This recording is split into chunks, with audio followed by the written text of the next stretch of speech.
Hello, this is Joshua again, and we're going to be going over the installation job I did this weekend. So, this installation job I had was actually for one NVR, one camera, and just a couple cable runs and a switch. So, we're going to go and jump to the video of me actually starting the install process. Mainly of it is just the camera installation process because it's really not a whole lot for the NVR. I've done quite a few NVRs on installations. If you guys want one, I can go ahead and make one. Just go ahead and leave that down in the request because I basically do it every single day. So let's go ahead and jump into the video. Alright, so right here we finally just plugged in the camera. Now we're just checking it out to see, make sure it works, all the lights are coming on and whatnot. So I'm going to go ahead and put it down real quick. I'm going to go ahead and check some of the connections for the switch. The switch that I got was actually from a company I actually had an interview with. I didn't actually get the job, obviously, but anyways, it seemed like a pretty nice company. Unfortunately, they just couldn't pay me what I wanted, but it's all good. So right now I'm actually setting up the configuration for the second cables right there. That's that cable box right there. That's also the cable I've messed up on. Oh my god, I was fighting that cable for a while, man. Alright, so right now I'm actually looking for my screwdriver, specifically for the security screws. So this is a special type of hex screwdriver that has a hole in the middle in order to open up a camera so that you can actually take it off and you can see the mounting inside there. There's actually 4 little holes there. So what I use for the mounting process of it, since the customer is going to end up just tearing down all the walls anyway, I just used a bolt. I think it was like a something 6.8, and I don't know, it was like a really small point number on there. But anyways, it was a really small bolt, two nuts, same size, and then a washer. And the washer just to keep it in place. And that's how I just ended up mounting it against the wall. In a normal scenario, since the customer wouldn't be, tearing down the walls, I probably would just use a butterfly and just put the butterfly through the wall, then screw it real quick with a couple bolts so that, the thing doesn't move, and then it's actually a little bit more secure to the wall. I also didn't actually have a proper mount, so that's also kind of why I had to do some improvising there. But yeah, so this is the final product of what the camera looks like on the side of the wall. And that is at this time, because I actually haven't done any configurations on the camera side. So once I did some more of the configurations on the camera side, like changing it from from indoor into outdoor, this like haze that you're seeing on the camera will actually clear up.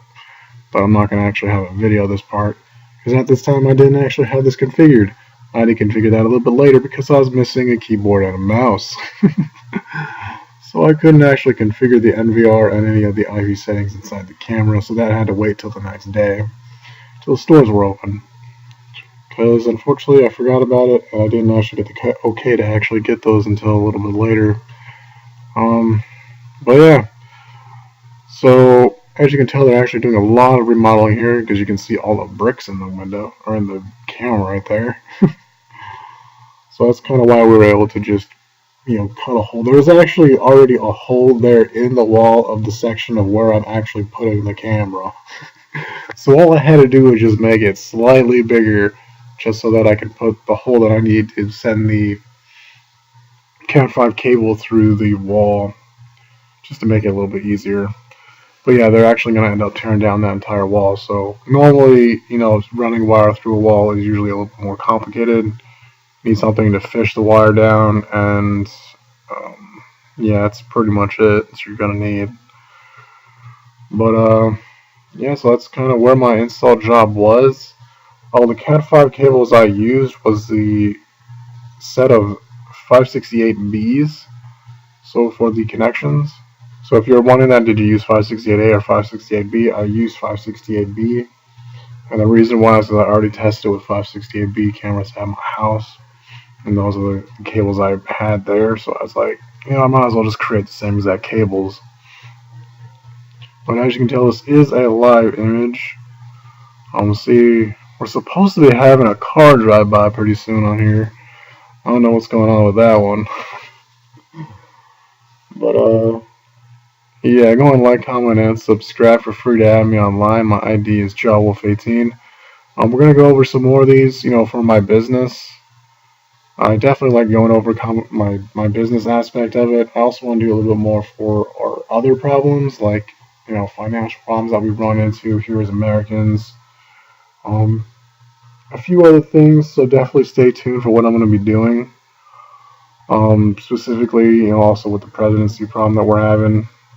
I want to go more into that. Political aspect of it is very important, and the reason why is because all of us as Americans face this problem, which is, debt, the medical situation here. I ended up going to the hospital. Oh, there was that camera right there for the car. We have the medical situation that we have here. A few other things. That's kind of why I'm doing this video, so that to kind of inspire other people to be an entrepreneur and kind of do your own thing. Because in this day and age, the old school way of you get a good job, they're going to get you a house, a white picket fence, and whatnot. It's just not going to happen in this day and age. So this is why I do these type of videos. That's why I also do the other videos of interviewing other entrepreneurs and seeing their opinions of what's going on. And surprisingly, a lot of them all seem to have the similar conclusion. So, anyways, go ahead and like, comment, and subscribe. Feel free to add me online. My ID is JawWolf18. You guys have a good day.